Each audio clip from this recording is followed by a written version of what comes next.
खबरों का बाजार हमेशा गर्म रहता है। इन गर्म बाजारों से हमें मतलब नहीं है। हम खबरों का बाजारीकरण नहीं करना चाहते। हम उन खबरों की तह तक पहुंचना चाहते हैं जिन खबरों की वजह से आपके जीवन पर असर पड़ता है। हम खबरों का पंचनामा करते हैं। पॉजिटिव एस्पेक्ट ये है कि नीतीश कुमार जो चाहेंगे सो होगा। नेगेटिव एस्पेक्ट ये है कि अगर किसी भी विभाग में कोई भी समस्या होती है, चाहे पटना में बाढ़ आने की स्थिति हो या जो भी, इन सब की जिम्मेवारी सीधे तौर पर नीतीश कुमार की हो जाती है। कि आखिर केंद्र ने नीतीश कुमार को इतना झटका कैसे दे दिया है और वो झटका है क्या और किन कारणों की वजह से झटका मिला है। कि बिहार सरकार में सबसे ज़्यादा समस्या ये हो रही है कि नीतीश कुमार अपनी चाहकर ही करवा रहे हैं, वो किसी और की सुन नहीं रहे हैं। नमस्कार, स्वागत है आपका भारत लाइव की विशेष पेशकश पंचनामा में। पंचनामा मेरा शो है। पंचनामा में मैं खबरों की चीरफाड़ करता हूँ। मेरा नाम है नमन मिश्रा, मैं इस चैनल का संपादक हूँ। आज जिस खबर को लेकर मैं आपके सामने आया हूँ, उस खबर के बारे में थोड़ी डिटेल मैं आपको दूंगा, मगर उससे पहले मैं आपको बता दूं कि कल ही रातों रात के दौरान हमने आपको बताया था कि बिहार स्वास्थ्य विभाग के एक अधिकारी हैं संजय कुमार, जिनको कल ही हटा दिया गया। मतलब कहीं ना कहीं कोरोना को लेकर जिस तरह से पूरा स्वास्थ्य महकमा बिहार का काम कर रहा था, संजय जी के कंधे पर बहुत महत्वपूर्ण जिम्मेवारियां थीं। किस कारण से उन्हें हटाया गया ये भी स्पष्ट नहीं किया गया। ना तो उन्हें अभी कोई अतिरिक्त प्रभार मिला है, ना उन्हें पहले कोई अतिरिक्त प्रभार मिला था।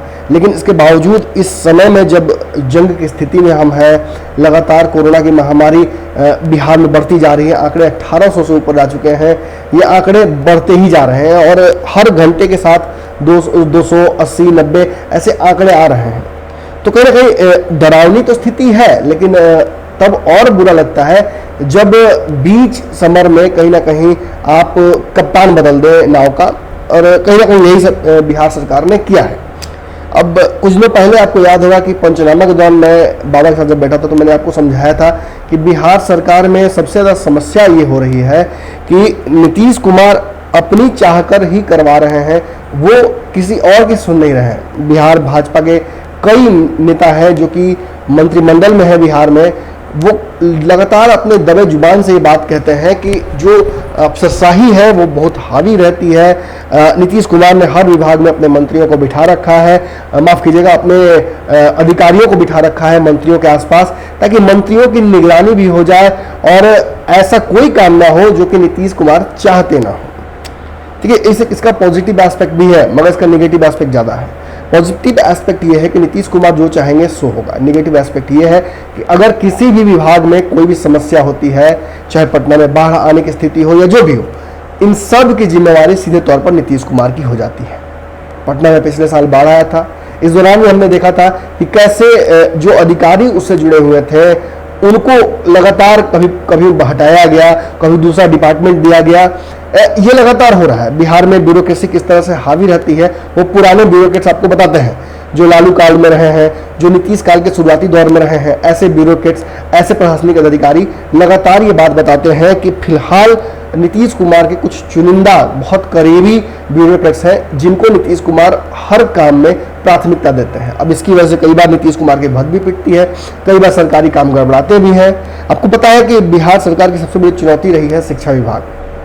शिक्षा विभाग में आनंद किशोर को काफ़ी दिनों से जिम्मेवारी दी गई है।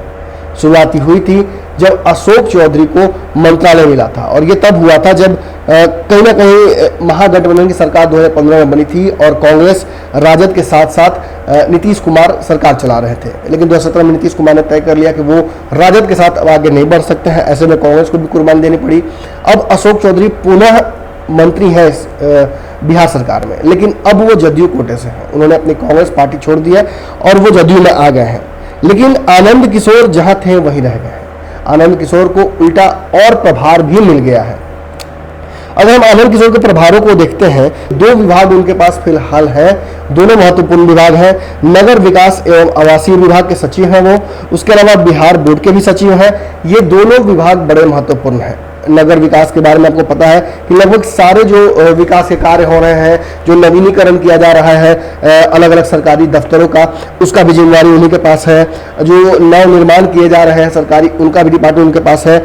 इसके अलावा बिहार बोर्ड जो कि शिक्षा से सीधा जुड़ा हुआ है, एग्जामिनेशन कैसे होगा, रिजल्ट्स कैसे अनाउंस करना है, कॉपियां कैसे जांच होंगी। कोरोना के दौरान ये भी एक बहुत बड़ी समस्या थी कि कॉपियों का जांच कैसे होगा, और कुछ हद तक इसमें है कि वक्त पर रिजल्ट देना ये एक बड़ी समस्या थी और इसे विभाग ने पूरा किया है।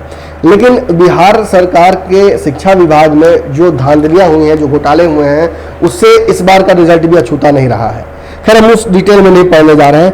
हम आपको आज बताने जा रहे हैं पंचनामा के दौरान कि आखिर केंद्र ने नीतीश कुमार को इतना झटका कैसे दे दिया है, और वो झटका है क्या, और किन कारणों की वजह से झटका मिला है। तो सबसे पहले तो आपको बता दें कि लगभग आज से एक हफ्ते पहले जो पटना मेट्रो रेल कॉरपोरेशन है, इसके एमडी की नियुक्ति की बात चल रही थी, बोर्ड गठित किया जा रहा था। इस दौरान नीतीश कुमार ने पुनः आनंद किशोर को ही प्राथमिकता दी, जो कि आपको बता दें कि विवेकानंद झा सचिव थे, वो हैंडल कर रहे थे इस पूरे विभाग को, लेकिन उनको हटाकर सीधे तौर पर यह जिम्मेदारी दे दी गई थी आनंद किशोर को। आपको बता दें कि आनंद किशोर के पास पहले से नगर विकास एवं आवासीय विभाग और उसके अलावा बिहार बोर्ड जो कि शिक्षा विभाग है, इसकी भी जिम्मेवारी उनको थी।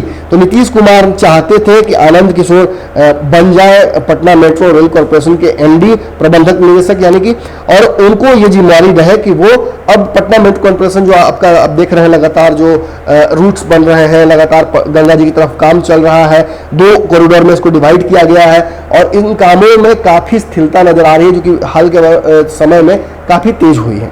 कहा जा रहा था कि राजेंद्र नगर में जो पानी भरा था पटना के कुछ इलाकों में, इसकी भी जिम्मेवारी कहीं ना कहीं पटना मेट्रो रेल कॉरपोरेशन का जो काम चल रहा है और सही ढंग से वो काम नहीं हो पा रहा था, उसमें कई अनियमितता बरती जा रही थी, लेट लतीफी हो रही थी, इन सभी की वजह से ये काम स्थिर हो रहा था। तो ये केंद्र सरकार तो लगातार चाहेगी कि कहीं ना कहीं जो वादे किए गए थे वो समय पे पूरे हो जाए, क्योंकि ताकि नरेंद्र मोदी जब आएंगे या फिर केंद्रीय मंत्री जब आते हैं यहाँ से, तो उनको बार बार एक ही सवाल का जवाब न देना पड़े कि पटना मेट्रो रेल कॉरपोरेशन कब तक आएगा। आपने देखा है कि बीच में जिस तरह से इस पटना मेट्रो कॉरपोरेशन की जो स्थितियां रही हैं, 2020 इसका डेडलाइन था, 2022 इसे पूरा किया गया, लेकिन लग नहीं है कि जिस स्पीड से चल रहा है कि 2022 तक पूरा होगा। इसीलिए कहीं ना कहीं केंद्र सरकार ने नाम मांगा था कि आप एमडी और जो बोर्ड है यहाँ का, उसके आमीन और उसमें जो अलग अलग विभाग के लोग होंगे उनका नाम तय कीजिए और आप भेजिए। तो कहीं ना कहीं इसके लिए जो नाम सुझाया है नीतीश कुमार ने वो है आनंद किशोर का, लेकिन इसमें बहुत बड़ा पेच है। लेकिन उस पेच को समझने से पहले आप ये समझ लीजिए कि कुछ जो मुख्य बिंदु है पटना मेट्रो रेल कॉरपोरेशन के हिसाब से। देखिए, अब पटना में इस तरह से राजेंद्र नगर में बाढ़ आई थी, कंकड़बाग का इलाका डूब गया था, इसे भी लोग कहते हैं कि कहीं ना कहीं जिस कंपनी को दिया गया था टेंडर, जो काम कर रही थी पटना मेट्रो रेल कॉरपोरेशन को लेकर, उसने इस तरह का काम किया, उसमें अनियमितता की, जिसकी वजह से पानी भर गया। और आपको पता होगा कि उस दौरान भी कई विभागों को इंटरफेयर किया गया था, सचिवों को बदला गया था, लेकिन निष्कर्ष कुछ नहीं निकला। आपको बता दें कि ये जो इलाके हैं ये भी भाजपा के शासित इलाके हैं, यानी भाजपा के यहाँ से रिप्रेजेंटेटिव्स हैं। खुद आपको बता दें कि सांसद भी यहाँ से रविशंकर जो है वो भाजपा के कोटे से है। तो ऐसी परिस्थिति में भाजपा नहीं चाहेगी कि इन इलाकों पे काम जो है वो जनता को न दिखे या फिर काम में अनियमितता दिखे। इसीलिए सरकार ने मांग की थी कि भैया आप अपने तरफ से जो नाम है वो सुझाव दीजिए, ताकि इन कार्यों को बहुत तेजी से हम आगे लेकर बढ़ें। अब आपको बता देते हैं 2-3 चीज। नीतीश कुमार ने आनंद किशोर का नाम सजेस्ट किया, अपनी तरफ से ये घोषणा भी कर दी कि आनंद किशोर ही एमडी होंगे, और भूमि अधिग्रहण के लिए टीम भी बना दी गई थी और ये काम शुरू भी हो गया था। लेकिन आज खबर ये आ रही है कि आनंद किशोर की जो नियुक्ति हुई है एमडी पद पर पीएमआरसी यानी पटना मेट्रो रेल कॉरपोरेशन की, इसे हटा दिया गया है, निरस्त कर दिया गया है केंद्र सरकार के द्वारा। और इसके जो पीछे रीजन दिया गया है वो ये है कि इनके पास 2 अतिरिक्त विभाग हैं और इन दोनों विभागों को हैंडल कर पाना अपने आप में एक मुश्किल समस्या होगी। और जो पटना मेट्रो कॉरपोरेशन है इसको लेकर नरेंद्र मोदी काफी चिंतित है। वो चाहते हैं कि समय पर ये जो काम है पटना मेट्रो का ये पूरा हो, ताकि जो वादा जनता को उन्होंने किया था वो पूरा हो जाए और विपक्ष को बहुत ज्यादा बोलने का मौका न मिले।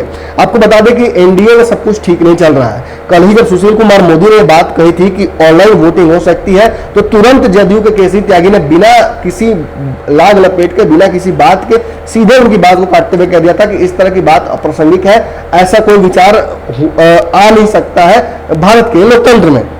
अब आज एक नई समस्या आ गई है। अब केंद्र सरकार कहीं ना कहीं नीतीश कुमार के जो महत्वाकांक्षा है कि आनंद किशोर को बना दिया गया पीएमआरसी का जो एमडी, वो कहीं ना कहीं कैंसिल कर दिया है। लेकिन ये जो हवाला दिया गया है कि नगर विकास एवं आवास विभाग उनके पास है, बिहार बोर्ड की जिम्मेवारी वो संभाल रहे हैं, तो इन दोनों के अलावा कुछ बिंदु ऐसे हैं जिन पर चर्चा करनी जरूरी है। मुझे लगता है कि इन बिंदुओं की वजह से भी नीतीश कुमार की नियुक्ति आनंद किशोर की केंद्र सरकार नहीं मान सकती है। एक बड़ा जो कारण है वो ये है कि राज्य के कई विभाग इनके पास है, कई विभागों में इनका काम बहुत अच्छा नहीं रहा है, जिसको बहुत अच्छे से बिहार सरकार के कई कैबिनेट मंत्री, चाहे प्रेम कुमार हो या नंदकिशोर यादव हो या और भी जो मंत्री यहाँ पे भाजपा कोटे से हैं, उन्हें भी ये बहुत पसंद नहीं आते हैं, क्योंकि पटना कमिश्नर थे। इस दौरान कई बार हमने देखा था कि परिस्थितियां ऐसी आई थी कि इनके ऊपर सवाल खड़े किए थे भाजपा ने, तो एक वो समस्या बड़ी है।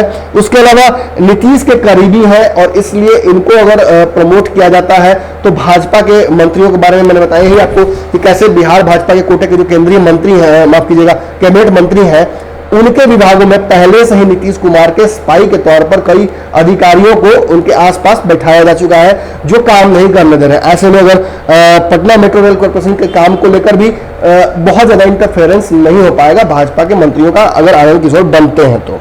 दूसरी तरफ बीजेपी के सारे मंत्री को लगभग जो अधिकारी हैं और उनके बीच में सामंजस्य है वो नहीं बन पाया है अब तक। कई मंत्री लगातार ये बात कहते हैं, इल्जाम लगाते हैं कि विभाग जो है उनको दिया गया, उन विभागों में उनका कोऑर्डिनेशन बहुत अच्छे से नहीं बैठ पा रहा है। और नीतीश कुमार सीधे तौर पर कहीं ना कहीं आप देखिएगा, जिस तरह से मोदी मंत्रिमंडल 2 का विस्तार हो रहा था, इस बार नीतीश कुमार की जो मांग नहीं मानी गई मोदी जी के द्वारा, उसके बाद नीतीश जब आए थे यहाँ पे तो उन्होंने अपना जो विस्तार किया था मंत्रिमंडल बिहार का, उसमें उन्होंने स्थान नहीं दिया था लोजपा और भाजपा को। तो कहीं ना कहीं कैट एंड माउस यहाँ भी चल रहा है। जब नीतीश कुमार नरेंद्र मोदी की बात नहीं मानेंगे तो नरेंद्र मोदी भी नीतीश कुमार की बात मानेंगे नहीं। हमने देखा है कि कोरोना के दौरान जो टेस्टिंग किट्स थे उन पर भी सियासत हो रही थी, नीतीश कुमार मांग नहीं रहे थे, नरेंद्र मोदी दे नहीं रहे थे। अगर विभाग मांग भी रहा था तो वहां से जवाब जो है वो ढुलमिल आ रहे थे। और अगर बात करें बिहार सरकार के जो स्वास्थ्य मंत्री हैं मंगल पांडे, तो ये आप देख सकते हैं कि लगातार इनके ट्वीट्स को अभी भी आप जाकर देखिए तो लीपापोती लगातार कर रहे थे। जो टेस्टिंग किट्स अमेरिका से बिल गेट्स ने भिजवाए थे उनको भी अपने जो टेस्टिंग किट्स उनमें जोड़ रहे थे। तो कहीं ना कहीं अपनी पीठ थपथपाने का काम खुद ही नीतीश कुमार भी कर रहे हैं और भाजपा भी कर रही है।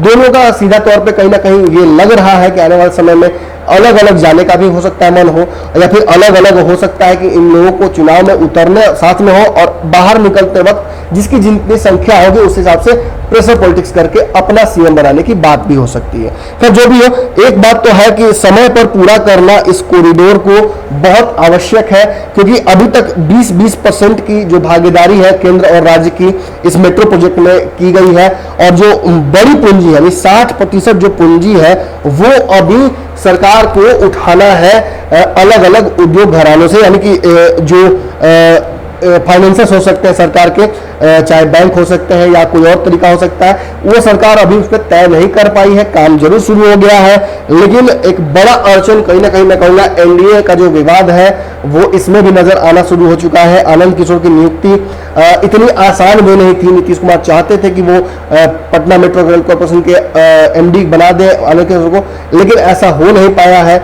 नरेंद्र मोदी और केंद्रीय जो सरकार है उसने सीधे तौर पर इनकी नियुक्ति को कैंसिल कर दिया है, और इन्होंने तो अपने काम को शुरू भी कर दिया था। भूमिगत निगम की कार्य को शुरुआत भी कर दी गई थी, लेकिन अब जो खबरें आ रही हैं उसमें नीतीश कुमार को एक बड़ा झटका तो साफ लग रहा है। आपको कैसा लगा आज का पंचनामा? इन खबरों से आपको कितना इत्तेफाक रहता है ये भी जरूर बताया कीजिए। और आज पंचनामा में अकेले हूँ इसलिए आप लोगों से ज़्यादा शेयर और कमेंट करने की उम्मीद करता हूँ, क्योंकि ये जो कन्वर्सेशन यूजुअली 2 कुर्सियों पर होता है, अब अनगिनत कुर्सियों के बीच हो सकता है। आप जहां भी बैठे हुए हैं, जिस जगह बैठे हैं, आप मुझसे सीधी बात कर सकते हैं। आप मुझे अलग अलग बिंदुओं पर पंचनामा करने की सिफारिश भी कर सकते हैं। आप मुझसे बता सकते हैं कि किन राजनीतिक परिस्थितियों पर या सामाजिक घटनाओं पर मैं अगर पंचनामा करूं तो आपको अच्छा लगेगा। अगर मेरे पंचनामा में कोई कमी आपको नजर आई हो तो वो भी जरूर बताइए, ताकि सुधार की गुंजाइश जो है वो मैं पूरी कर सकूं। और हाँ, कल इसी वक्त इसी समय पर फिर पंचनामा आपको लेकर मैं आऊँगा आपके लिए। और अगर वो पंचनामा आपको अच्छा लगे तो चैनल को सब्सक्राइब कर लीजिएगा।